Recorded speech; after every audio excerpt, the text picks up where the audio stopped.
네, 여러분 안녕하십니까? 공기업 경영학의 조여은입니다. 오늘은요, 우리 지난 시간에 기업 경영 전략에 대해서 설명드렸는데요. 우리 기업 경영 전략에서 목표 설정과 환경 분석까지 함께 다뤄봤습니다. 오늘은 거기에 계속해서 이어서 전략 수립과 실행 평가에 대해서 함께 살펴보도록 하겠습니다. 그러면 지금부터 우리 경영 전략 본격적으로 한번 출발해 보도록 하겠습니다. 자, 우리 어제까지 뭐 했냐면요. 지난 시간까지 이거 했어요. 경영 전략의 프로세스가 목표 설정, 환경 분석, 전략 수립, 실행 평가 이렇게 4단계로 나누는데요. 여기에서 우리 지난 시간 이 목표 설정이랑 환경 분석에 대해서 설명을 드렸습니다. 목표 설정을 왜 하는 거였습니까? 그렇죠. 우리 조직에 다양한 사람들이 있잖아요. 그래서 이 사람들을 다양한 환경과 다양한 배경을 가지고 뭉쳐진 이 사람들을 우리가 하나로 끈끈하게 만들기 위해서, 응집시키기 위해서는 그러기 위해서는 반드시 그래요. 공통의 목표가 필요하다는 거죠. 그래서 목표 설정을 첫 번째로 해야 된다. 그래요. 그 다음에 이렇게 목표 설정이 끝이 나고 나면 이제 뭐 합니까?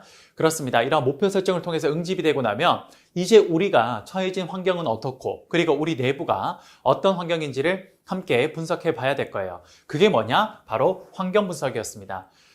우리 환경 분석에서는 첫 번째 뭐였습니까? 그래요. 지피지기면 백전백승이라고 뭐 해야 됩니까? 첫 번째, 나를 둘러싼 환경, 외부 환경을 분석해야 되죠. 그게 바로 첫 번째였고요. 두 번째는 뭐였습니까? 외부 환경 분석이 끝이 나고 나면 그 다음 내 자신, 그렇죠. 내부 환경을 분석해야 되는 겁니다. 바로 이 두 가지를 통해서 우리가 뭘 할 수 있으냐. 외부 환경 분석을 통해서는 opportunity와 threat, 뭡니까? 기회 요인과 그 다음에 위험 요인, 이 두 가지를 우리가 찾아낼 수가 있고요. 그 다음에 내부 분석을 통해서는 뭐 했습니까? 그래요. strength랑 weakness, 뭡니까? 우리의 강점과 약점을 찾아낼 수 있었어요. 이 두 가지를 합쳐서 우리 뭘 최종적으로 도출했냐? 수학 분석을 도출을 했죠. 여기까지가 어제 했던 뭐였습니까? 환경 분석이었습니다. 그러면 이제 계속해서요. 우리 전략 수립을 한번 해볼게요. 자, 외부 환경 분석과 내부 환경 분석을 통해서 이제 우리 뭡니까? 우리의 강점과 약점, 그리고 기회 요인과 그 다음에 위험 요인 이런 것들을 다 알게 됐어요. 그럼 이걸 통해서 과연 이제 우리가 어떤 전략을 취해야 될지 지금부터 하나씩 살펴보도록 하겠습니다. 그게 바로 전략 수립인 거죠. 자, 세 번째 전략 수립은요. 다음과 같이 우리가 세 가지의 순서대로 이 전략 수립을 진행하게 됩니다. 죄송해요. 한번 볼게요. 자, 첫 번째 전략 수립을 할 때 첫 번째 뭐냐? 기업 전략을 수립해야 됩니다. 기업 전략. 우리 기업 전략이라는 게 뭐냐면요. 이거죠. 그래, 여기 환경 분석까지 해서 우리의 기회 요인과 위험 요인, 강점과 약점을 알았다면요. 이제 이걸 바탕으로 정말 우리 회사가 어느 방향으로 투자를 해야 될지, 나아가야 될지 그것들을 설정하는 방향입니다. 가장 중요하죠. 말 그대로 사업에 뭐 해야 되는 거예요? 그래요. 방향을 제시해야 되는 거예요. 방향을. 그러다 보니까 기업 전략은 사업의 방향을 제시해야 되는 거다 보니까 누가 해야 되는 거예요? 그래요. 이거 누가 해야 되는 거냐? 바로 CEO가 하는 겁니다. 바로 이 기업 전략은요. 누가 하냐? 바로 최고 경영자 CEO단에서 하는 거예요. 그래서 만약에 우리가 회사가 있다면요. 예를 들어서 여기 회사의 CEO가 여기 있죠. 그러면 회사의 사장님 아래쪽에 누가 있냐? 이제 이런 게 있습니다. 회사의 사장님 아래쪽에 보통 사업단이라는 게 있는데 예를 들어서 사업부 1이 있고 그 다음에 사업부 1 하나 첫 번째 사업부와 그 다음에 또 두 번째 사업부가 있다고 해보죠. 사업부 2 이렇게 사업부 1과 사업부 2가 있다면요. 사장님 바로 밑에 사업부 1, 2에 여기 있는 장이 누구냐? 바로 부서장님들이죠. 사업부의 최고의 장인 이분들이 있고요. 그 다음 각각의 사업부 아래쪽에는 또 다른 기능별 조직들이 있습니다. 예를 들어서 뭐 재무, 회계, 인사, 마케팅 여러 가지가 있을 거예요. 여기 사업부 2에도 마찬가지로 여러 가지 기능들이 있을 거예요. 그러면 제가 지금 말한 기업 전략, 즉 사업의 방향을 제시하는 요거 누가 하는 거냐? 바로 윗단에 있는 CEO, 그렇죠. 사장님이 직접 하시는 거라고 보시면 됩니다. 이해되십니까? 그래서 사장님이 이제 우리의 다양한 환경 분석을 통해서 결정된 요인들을 바탕으로 그래, 이제 우리 회사가 우리의 강점과 기회 요인, 그리고 혹은 우리의 약점과 위험 요인이 이런 것들이니까 이걸 바탕으로 우리 회사는 여기 한번 나아가 보자. 그럼 이쪽으로 나아간다면 우리 회사가 정말 앞으로 크게 성장할 수 있을 거야. 그렇게 뭡니까? 방향을 제시해 주는 거죠. 뭐냐? 어떤 사업 분야에서 우리가 경쟁을 해야 될지 그걸 알려주는 게 바로 기업 전략입니다. 그럼 이런 기업 전략이 끝이 나고 나면 이제 사장님이 우리가 어떤 식으로 어디로 나아가지 그거를 결정을 해주고 나면요. 그럼 이제 그 아랫단에 있는 사업부에 있는 사업부의 부서장님들께서요. 뭐 하셔야 되냐? 그래, 우리 사장님께서 이쪽으로 나아가자고 하니까 그럼 우리 사업부에서는 이거를 어떻게 저쪽 방향으로 가장 효율적으로 갈 수 있을지 그거에 대해서 한번 고민해보자. 그거 결정해주는 게 뭐냐? 바로 사업부 전략이 되는 겁니다. 그래서 사업부 전략은 바로 기업 전략 다음으로 이루어지게 되는 거죠. 이 사업부 전략은 말 그대로 부서장님께서 우리 사장님이 하고자 하는 의도가 저거니까 우리가 저거를 어떻게 저쪽으로 목적을 달성할 수 있을지 그걸 방법을 생각하는 게 그게 바로 사업부 전략입니다. 그 다음 사업부에서 이렇게 전략적으로 우리가 이제 어떻게 해야 될지를 알게 됐으면요. 마지막으로 뭐 해야 돼요? 제일 아래쪽에 있는 여기 실무진들이 이제 움직여야 될 겁니다. 이 실무진들이 하는 게 뭐냐? 바로 기능 전략이죠. 이건 뭐냐? 딱 하나예요. 가장 효율적으로, 가장 빠르게 저기까지 달려가는 겁니다. 실질적으로 정말 업무를 처리하는 단계인 거죠.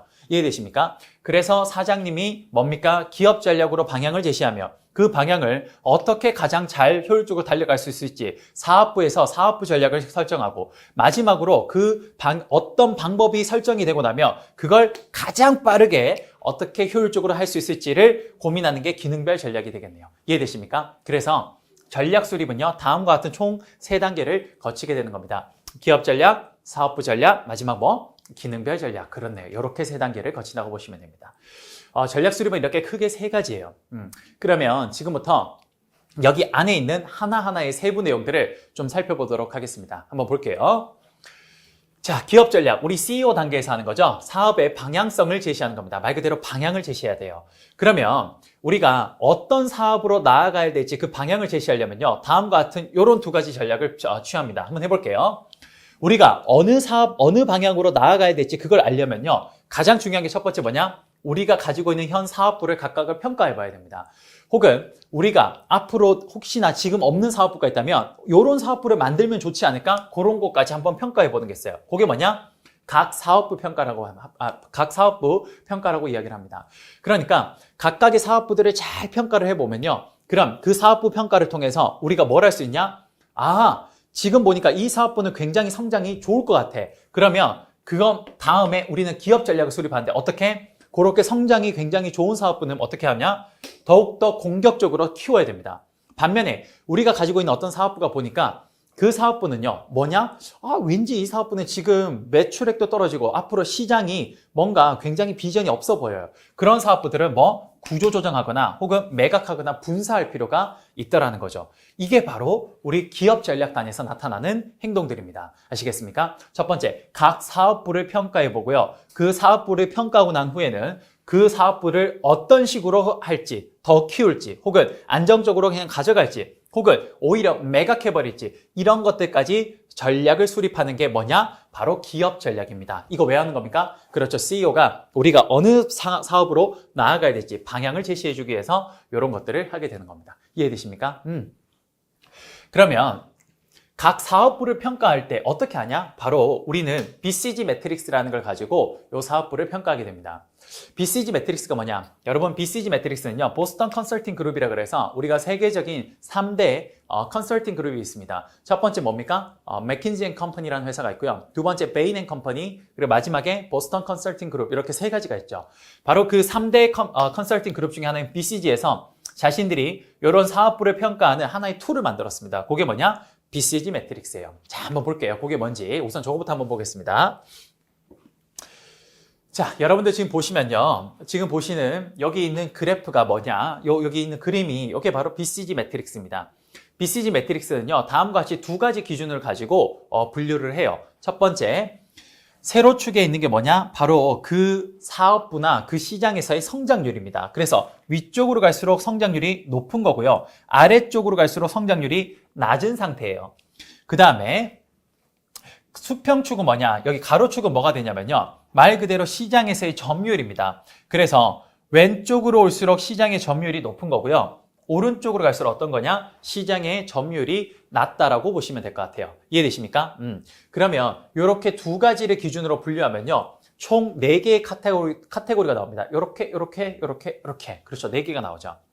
이걸 우리가 BCG 매트릭스에서는 각각의 카테고리마다 부르는 용어가 있습니다. 첫 번째, 시장 점유율이 굉장히 낮아요. 하지만 앞으로 장제적으로 성장률이 높을 것 같은 그런 사업 분야가 있습니다. 그런 걸 우리 뭐라 그러냐? question mark라고 해요. question mark. 말 그대로 물음표라고 이야기를 하죠. 그 다음에 시장 점유율은 현재 굉장히 높아요. 시장 점유율은 지금 현재 굉장히 높은데 성장률도 굉장히 높은 그런 사업부가 있습니다. 혹은 그런 시장 마켓이 있어요. 그런 거 우리 뭐라 그러냐? rising star라고 합니다. rising star. 그 다음에 시장 점유율이 굉장히 높은데 성장률은 낮은 그런 사업 분야가 있습니다. 그건 뭐라 그러냐? cash cow라 그래요. cash cow. 마지막으로 시장 점유율도 굉장히 낮고요. 성장률도 굉장히 낮은 여기가 뭐냐? 여기를 우리가 dog이라고 합니다. dog. 그러면 우리 BCG 매트릭스에서는 총 4가지가 있네요. 시장 점유율이 굉장히 낮고 하지만 성장률이 높아 보이는 question mark가 있고요.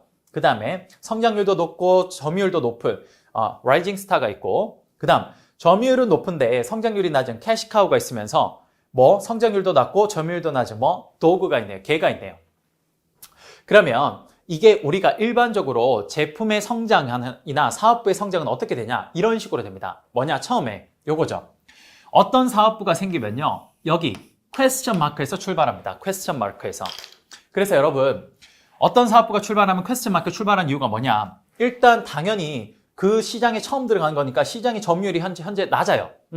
그런데 앞으로 왜 성장성이 굉장히 높아 보이니까 이런 사업에 진출하는 거죠. 이해되십니까? 그래서 출발점은 바로 여기가 될 겁니다. 그런데 이 사업부가요, 예를 들어서 시장 점유율이 현재 우리가 낮고 하지만 성장률이 높아 보여서 진입을 했는데 이게 잘 된다는 보장이 없죠. 그렇죠. 그러면 나중에 이 사업부가 어떻게 되냐? 망해버릴 수도 있죠. 그래서 망해버리면 어떻게 되냐? 이렇게 아래쪽에 도구로 옵니다. 시장 점유율도 낮고 결국에 성장률도 낮아버려서 뭐합니까? 이렇게 되면 그 시장에서 철수해야 되는 거죠. 이해되세요? 반면에 이 사업을 잘 키워가지고요. 어떻게? 현재는 시장 점유율이 낮지만 어쨌든 성장성이 높아 보여서 뛰어들었는데 잘 키워서 성장성이 굉장히 높은 이 사업에서 이제 점점 뭡니까? 마켓의 쉐어를, MS를, 즉 시장 점유율을 점점 높여가며 요게 요 사업을 잘 키우면 어떻게 되냐? 바로 라이징 스타로 오게 되는 겁니다. 이해되세요? 그러면 라이징 스타는 뭐냐? 그렇네요. 이제 시장의 점유율도 꽤 높고 성장률도 꽤 높은 그런 사업 분야로 성장을 해간 겁니다.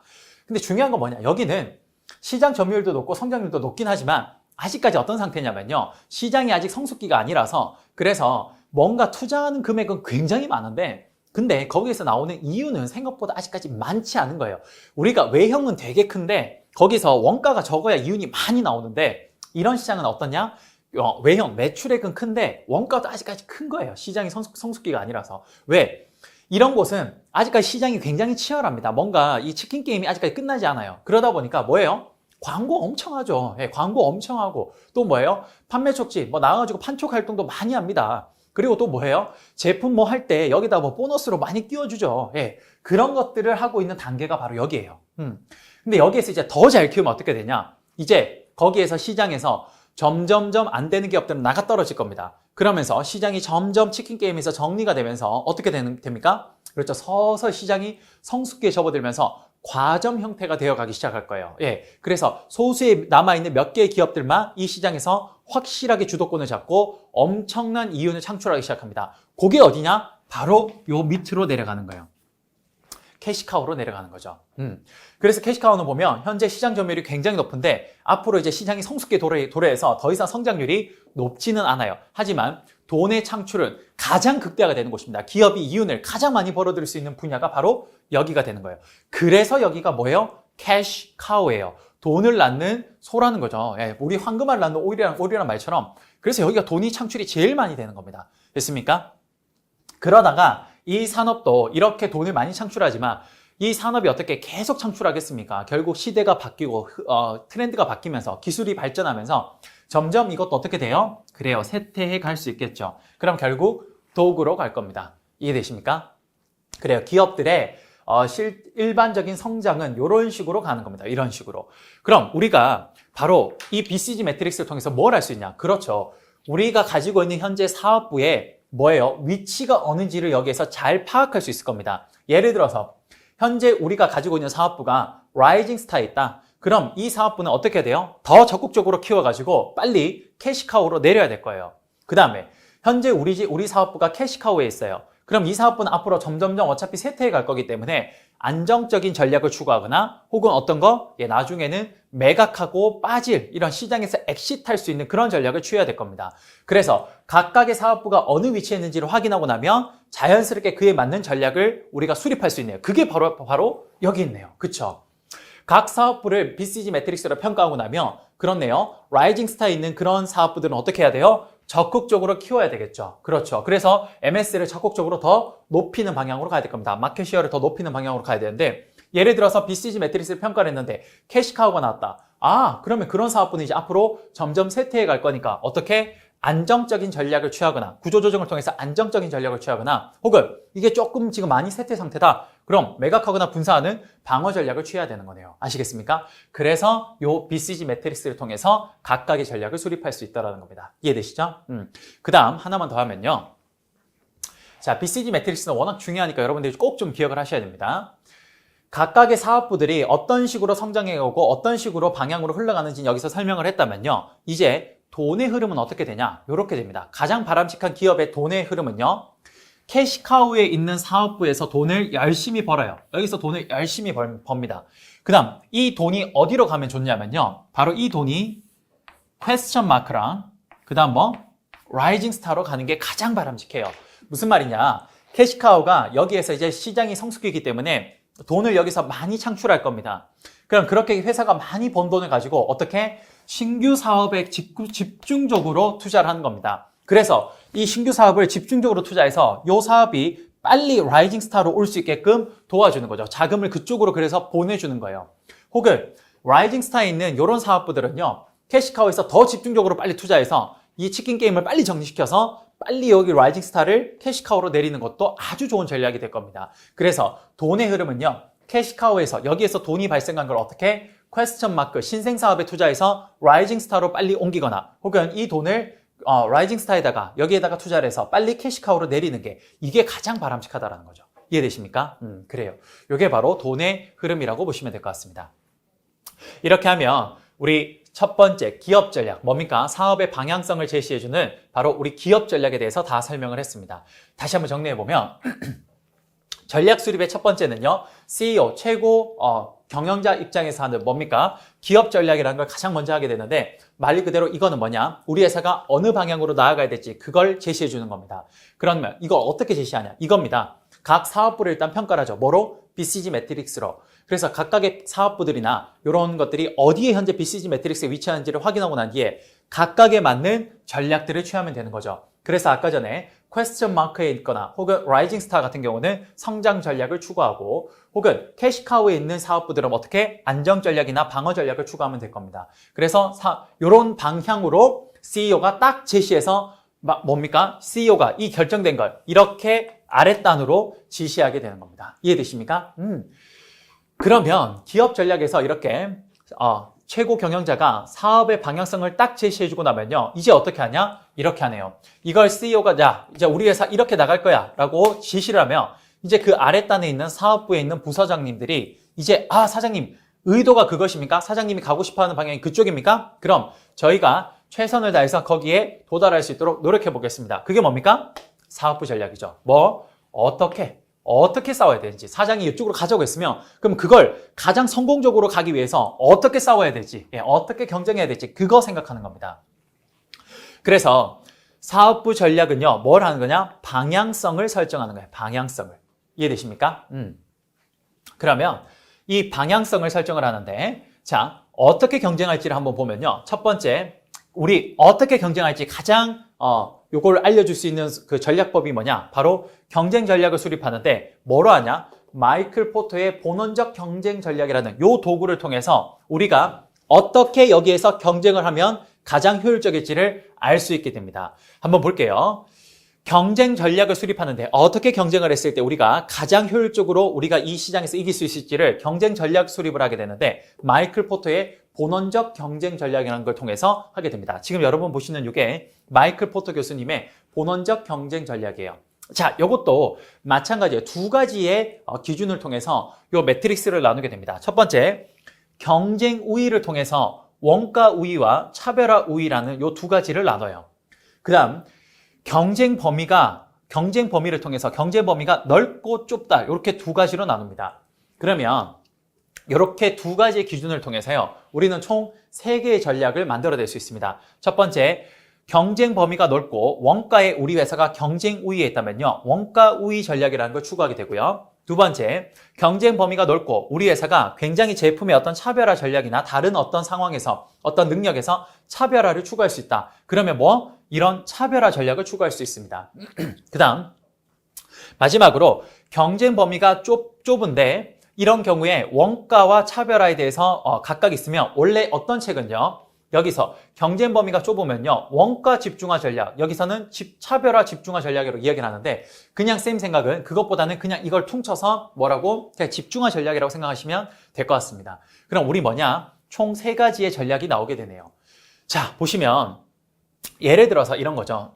사장님께서 야, 우리 무슨 사업부는 자, 내가 BCG 매트릭스를 가지고 한번 분석을 해보니까 A라는 사업부가 있는데 요 사업부는 성장 전략, 공격적으로 전략을 가져가는 게 좋을 것 같아. 그럼 이렇게 성장을 하려면 당연히 뭘 해야 될 것 같아요? 그렇죠. 요럴 때 사업부 단위에서는 어떤 전략을 추구해야 되냐? 어떻게 했을 때 요런 성장 전략을 잘할 수 있냐? 그런 거는 바로 차별화 전략을 하면 되겠죠. 그렇죠. 다른 제품과 뭔가 차별화된 것들을 제공을 해줘야 그래야 더 마켓 쉐어를 올릴 수 있겠죠. 혹은 만약에 그렇게 차별화가 좀 어렵다. 그럼 집중하는 방법도 있겠죠. 어떤 한 시장에다 집중해서 그 시장만큼은 독점하겠다. 그렇게 해서도 마켓 쉐어를 올릴 수 있을 겁니다. 맞습니까?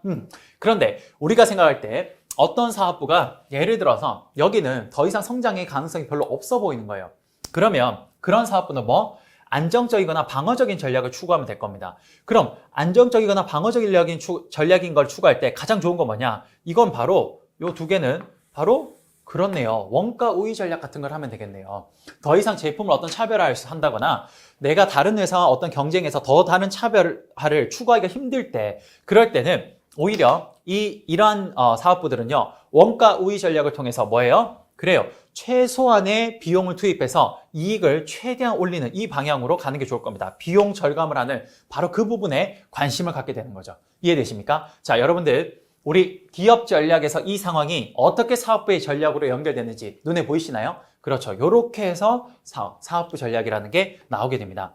이걸 어떻게 하냐? 바로 마이클 포터의 본원적 경쟁 전략이라는 분석 툴을 통해서 우리가 예를 들어 성장 전략을 추구하려고 한다. 그러면 우리 사업부 단위에서는 그러면 더욱더 공격적으로 마케팅을 하고 더욱더 공격적으로 MS를 올려가야 되니까 그럼 제품을 차별화한다거나 혹은 다른 시스템에서 차별화를 해서 우리 차별화 전략을 하자. 혹은 그게 좀 힘들다? 그럼 아주 몇 개의 시장에만 집중해서 거기에서라도 최대한 MS를 올리자. 이런 방법들이 가능할 거고요. 반면에 안정적이나 방어적인 전략을 추구하려는 이런 사업부들은 어떻게? 비용을 최대한 줄여서 이익을 올리는 바로 원가 우위 전략을 설립하면 될 겁니다. 사업부 단위에서는 바로 위쪽에서 기업 전략에서 결정된 사항을 이런 식으로 전략을 수립해 간다는 거죠. 이해되십니까?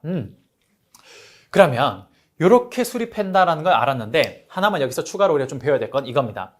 경쟁 우위라는 건 뭐냐? 경쟁 우위라는 건 이건 이런 거죠. 그 회사가 다른 회사보다 좀 더 강점을 가지고 있는 어떤 활동들이나 혹은 그런 가치관 같은 것들을 의미해 시스템 같은 거. 그럼 이런 경쟁 우위는 어떻게 창출이 되냐? 바로 이거죠.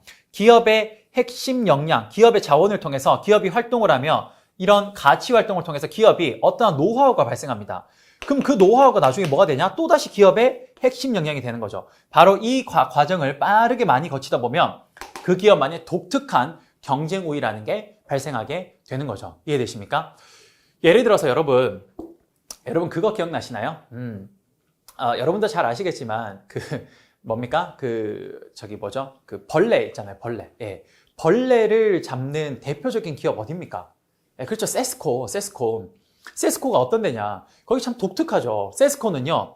처음에 핵심 역량이 뭐였냐? 거기는 벌레 박멸하는 그런 약간 기술이 좀 있었어요. 그게 바로 그 기업의 핵심적인 역량이었습니다. 그걸 통해서 세스코가 뭐 했습니까? 그런 기업을 차렸죠. 네, 차려가지고 정말 벌레 박멸하는 그런 것들을 실제 활동을 합니다. 같이 활동을 했어요. 기업 행위를 했어요. 그걸 계속 하다 보니까 벌레 잡는 노하우가 아주 높아졌죠. 예, 그 노하우를 통해서 또다시 핵심 역량이 더욱 증진이 됩니다. 또 그 증진된 역량을 가지고 또 기업 활동을 하니까 점점 이런 식으로 계속하니까 세스코는 사실상 벌레 박멸에서는 우리나라 최고의 경쟁 우위를 가지고 있죠. 예. 그래서 요즘에는 그러한 기업의 활동과 핵심 역량을 통해서 창출된 경쟁 우위가 더욱 발전돼서 요즘에 뭐까지 하고 있어요? 세스코가 벌레 박멸만 하는 게 아니라 미세먼지까지 잡고 있어요. 미세먼지까지. 예, 요즘에는 그런 거랑 그다음 또 뭐 세스코가 뭐 하고 있어요? 식품 같은 거, 그런 거 위생 관리하는 거, 거기까지 확장을 했습니다. 그게 전부 다 뭐였습니까? 처음에 벌레 잡는 그런 핵심 역량이 그걸 바탕으로 기업이 활동을 하다 보니까 노하우가 쌓이고 그 노하우로 또다시 활동을 하다 보니까 또 다른 노하우가 쌓여가지고 점점 이 활동이 빠르게 이동하면서 뭐가 창출돼 버리냐? 그 기업만의 고유의 경쟁 우위가 이렇게 해서 발생하는 겁니다. 이해되십니까? 그 경쟁 우위가 바로 원가나 차별화 같은 이런 쪽으로 영향을 주게 된다는 겁니다. 이해되시죠? 그래요. 이게 바로 사업부 단위에서의 전략이 되는 겁니다. 이해되십니까? 그래요. 이래서 우리 어디까지 했냐? 지금 사장님이 하셨던 기업 전략에서 사업부가 사업부 전략을 했어요. 우리가 어떤 방향으로 나아가야 될지 결정하고 나면 그걸 어떻게 실행할지 설명했다면 마지막으로 이제 뭐 해야 됩니까? 그래요. 맨 마지막에 실무 단위에 있는 기능별 전략을 추구해야겠네요. 기능별 전략은 당연히 최소의 비용으로 최고의 효과를 내는 게 바로 기능별 전략이 될 겁니다. 이렇게가 바로 뭡니까? 전략 수립이라고 보시면 될 것 같습니다. 이해되십니까? 아주 중요한 거랬습니다. 우리 경영 전략에서 사실상 가장 중요한 두 파트가 환경 분석과 전략 수립인데 지금 우리 전략 수립을 다 한 거예요. 됐습니까? 이렇게 하면 우리 기업 전략 분석에서 전략 수립에 대한 설명을 다 한 겁니다. 자, 여기에서 추가로 몇 가지만 좀 더 할 건데요. 자, 어떤 걸 좀 더 할 거냐면요. 자, 경쟁 우위. 자, 한번 볼까요? 지금 보시면, 여러분들 지금 보시면, 이 경쟁 우위의 조건이 있습니다. 자, 경쟁 우위의 조건. 요것만 좀 몇 가지 적을게요. 경쟁 우위의 조건이 있는데요. 요건 무슨 조건이 있냐? 경쟁 우위는 다음과 같은 조건이 필요합니다. 첫 번째, 일단 모방이 불가능해야겠죠. 모방, 불가능. 그 다음, 두 번째, 여러 제품에 공통으로 적용. 여러 제품에 공통으로 적용이 가능해야 된다. 이건 뭐 너무 당연하죠, 여러분. 일단 세스코가 뭡니까? 그 자신들이 벌레 잡는 그 기술은요, 당연히 다른 회사가 모방하기가 힘들죠. 그러니까 경쟁 우위를 가지는 거죠. 그걸 만약에 다 뭐 잡을 수 있는 걸 모방할 수 있다. 그럼 세스코가 지금처럼 이렇게 성장하지 못했을 겁니다. 사실 개인적으로 세스코는 정말 알짜 기업이라고 제가 알고 있거든요. 그러니까 굉장히 모방이 불가능해야 당연히 경쟁 우위를 가질 수 있을 거고요. 두 번째, 당연히 여러 제품에 이렇게 적용이 가능해야 이게 소위 말하는 규모의 경제 같은 그런 것들이 생길 거예요. 무슨 말이냐? 세스코의 이런 능력이 뭐 예를 들어서 파리 잡는 데에만 사용된다. 그럼 나머지 곤충 잡을 때, 뭐 벌레 잡을 때 어떻게 해야 돼요? 할 수가 없죠. 당연히 하나의 그걸 가지고 여러 군데 함께 사용할 수 있어야 훨씬 더 좋은 파워풀한 경쟁 우위의 조건이 될 겁니다. 요 두 가지도 하나 기억해 두시면 좋겠네요. 됐습니까? 그 다음, 자, 우리 거의 다 했는데요. 기업이 성장 전략을 할 때는 다음과 같은 단계를 좀 거칩니다. 요거 한번 좀 보도록 할게요. 다음과 같은 단계. 자, 첫 번째, 기업이 성장을 할 때 어떻게 성장을 해가냐면요. 첫 번째, 기업은요, 단일 기업에서부터 출발합니다. 단일 기업에서부터.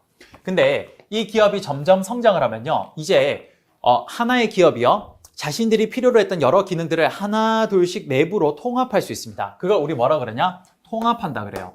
그건 기업이 뭘 하는 거냐면 내부화하는 겁니다. 자신들이 이제껏 다른 회사랑 이렇게 협력해서 했던 것들을요, 어떻게 해요? 이제 그것들을 하나의 자신의 내부로 통합시키는 방법이 있습니다. 그걸 우리 통합이라 그러는데, 자, 여러분, 통합은요, 수직적 통합과 수평적 통합이라는 게 있습니다. 자, 대표적으로 우리 수직적 통합을 좀 볼 건데요. 수직적 통합은 이런 걸 말해요. 어떤 거? 예를 들어서 삼성전자가 있어요. 그래서 삼성전자가 있으면요. 삼성전자가 휴대폰을 만드는데 이걸 원료 공급해주는 사람이 있을 거예요. 이걸 만들고 나면 이걸 이제 유통하는 사람이 있을 겁니다. 자, 자신들이 이걸 만들어가는 과정에서 이 어떠한 회사가 제품을 만들어가는 과정에서 이 일련의 과정에서 자신들의 요 앞에 있는 것. 자, 삼성전자가 원재료를 요걸 공급해주는 기업을 통합하는 거 있죠. 요런 상황을 지금 수직적 통합이라는데 삼성전자가 요 원재료를 공급해주는 회사를 통합하는 거. 요걸 뭐라 그러냐? 요걸 후방통합이라고 합니다. 후방통합. 그리고 삼성전자가 이걸 제품을 생산해서 쭉 해가는 일련의 과정에서 앞쪽에 있는 유통회사를 통합해버리면 요걸 전방통합이라고 해요. 요게 뭐냐? 수직적 통합을 의미합니다. 그래서 수직적 통합은 크게 두 가지가 있네요. 뭐 전방통합이랑 후방통합 요 두 가지가 있다는 거. 요거 좀 하나 기억해 주시면 좋고요. 그 다음에 이렇게 통합을 하는 게 바로 요 두 가지가 있는데 통합과 반대되는 말이 있습니다. 뭐냐? 아웃소싱이라는 게 있어요. 아웃소싱. 이건 뭐냐? 자신들 회사의 핵심 역량을 제외하고 나머지는 다 외주를 주는 겁니다. 그래서 이거는 내부화가 아니라 뭡니까? 외부화가 되는 거죠. 우리 아웃소싱을 굉장히 잘하는 기업이 하나 있습니다. 어디예요? 나이키예요, 나이키. 여러분, 나이키는 여러분도 잘 아시겠지만 나이키는요, 마케팅 기능이랑 디자인 기능만 미국 본사에서 해요. 그리고 나머지 모든 기능은요, 다 외주합니다. 그래서 생산하고 그걸 유통하고 이런 과정은 전부 다 한국, 베트남, 중국 이런 곳에서 다 하게 해요. 예, 자신들의 핵심 기능을 제외한 나머지는 전부 다 외부화하는 거. 이게 뭐예요? 아웃소싱이죠. 요 대표적인 기업 또 있어요. 어디? 애플. 애플은 자신들의 기술 개발이나 디자인 같은 핵심 기능만 미국에서 하고 나머지 실제로 생산 다 어디서 해요? 외부에서 해요. 특히 어디서 해요? 중국. 팍스콘이라는 곳 있죠. 거기에서 다 생산합니다. 전부 다 뭐예요? 외부화하는 거예요. 이해되십니까? 예. 바로 우리 통합과는 좀 반대되는 이야기라고 보시면 될 것 같습니다. 그럼 기업이 성장을 할 때는 단일 기업으로 성장을 하다 보니까 내가 앞뒤로 거래했던 기업들 중에 이 기업들을 내가 내부로 가져올 필요가 있어서 그래서 통합하는 방향으로 성장해 갑니다. 그 통합의 수직적 통합과 수평적 통합이 있는데 수직적 통합은 삼성전자가 원재료 있는 이 회사를 통합하면 후방 통합, 삼성전자가 앞쪽에 유통 채널과 관련된 이러한 회사를 통합하면 전방 통합이라고 해요. 그 다음 마지막으로 통합을 했는데 이제 다각화라는 것까지 발전하게 됩니다. 뭐냐? 삼성전자가 이렇게 핸드폰을 만드는 회사가 있었다면요. 이걸 가지고 또 다른 제품 만드는 그 회사와 합치는 방법이 있는데 그런 것들을 다각화라고 해요. 다각화는 다시 관련 다각화와 비관련 다각화가 있는데 예를 들어 이런 겁니다. 삼성전자가 예를 들어 스마트폰을 만드는 회사였어요. 근데 이 회사가 이렇게 수직적 통합을 통해서 회사를 점점 키워가고 있는데 어떻게? 반도체 만드는 회사를 같이 인수해버렸습니다. 이게 뭐냐? 관련 다각화예요. 자신들이 지금 하고 있는 일과 비슷한 일을 하는 회사를 통합해버리는 거. 그게 관련 다각화입니다. 반면 비관련 다각화는 뭐냐? 삼성전자가 예를 들어서 뭡니까? 핸드폰을 만들고 있는데 근데 식품 만드는 회사를 통합해버려요. 그런 게 뭐죠? 비관련 다각화가 되는 겁니다. 이해되십니까? 요거를 선생님이 그림을 한번 표현하면 이렇게 그림을 표현할 수 있어요. 보세요. 자, 이렇게 표현할 수 있습니다. 우리가 그림으로 표현하면 보세요. 단일 기업이란 건 이렇게 생긴 거예요. 그냥 하나의 기업이에요. 근데 이 기업이요. 지금 하나의 기업이 예를 들어서 여기 다른 기업들과 이렇게 지금 거래를 하고 있었던 거죠. 거래를. 지금 현재 우리 기업은 이 단일 기업 요거 하나밖에 없었습니다. 근데 이 기업이 점점 커져서 성장을 하니까 거래했던 기업들을 내부로 가져오고 싶은 거죠. 그래서 통합을 하면 어떻게 되냐? 자, 통합을 하면 이렇게 되겠죠. 예를 들어 우리 기업이 여기 있다가 이렇게 현재 다른 기업들과 내가 거래를 하는데 이걸 통합을 하면 어떻게 되냐? 그래요. 이 다른 기업들이 우리 기업으로 내부화 이렇게 돼버리는 겁니다. 이해되십니까? 근데 여기에서 이제 다각화까지 진행하면 어떻게 되냐? 이렇게 되겠죠. 우리 회사가 이렇게 있는데 여기에 다른 회사들도 성장을 해서 이렇게 수직적 통합을 진행하고 있었던 거죠. 예를 들어 다른 회사의 기업이 여기에 이렇게 성장해 가고 있었습니다. 근데 우리 회사가 이러한 기업들을 인수해 버렸어요. 그럼 어떻게 되냐? 이게 이렇게 연결이 돼 버리겠죠. 이게 뭐냐? 다각화가 되는 겁니다. 이해되십니까? 그래요. 이렇게 하면 우리가 수업을 해야 될 거는 다 끝난 것 같습니다.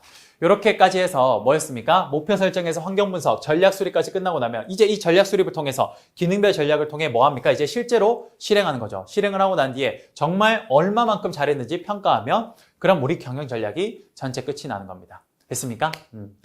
됐습니다. 고생하셨고요. 우리 기업 경영 전략에 대한 이론 부분은 여기까지 마치도록 하겠습니다. 우리 지난 시간부터 해서 쭉 했을 때 목표 설정, 환경 분석, 전략 수립, 실행 평가 여기까지 다 한 거고요. 다음 시간에는요, 우리 지금 배웠던 이 프로세스대로 정말 현실에서 기업들이 어떻게 이러한 이론들을 활용하는지를 제가 한번 보여드리도록 하겠습니다. 그러한 이론들을, 여러분들이 배우셨던 이론이 현실에서 어떻게 적용되는지를 한번 보신다면요, 이론을 이해하는 데도 훨씬 더 도움이 되실 거고, 나중에 여러분들이 실제 면접을 보실 때에도 아마 아주 유용하게 활용이 되실 겁니다. 아시겠죠? 그러면 다음 시간에 우리 실제 사례로 함께 찾아뵙도록 하겠습니다. 감사합니다.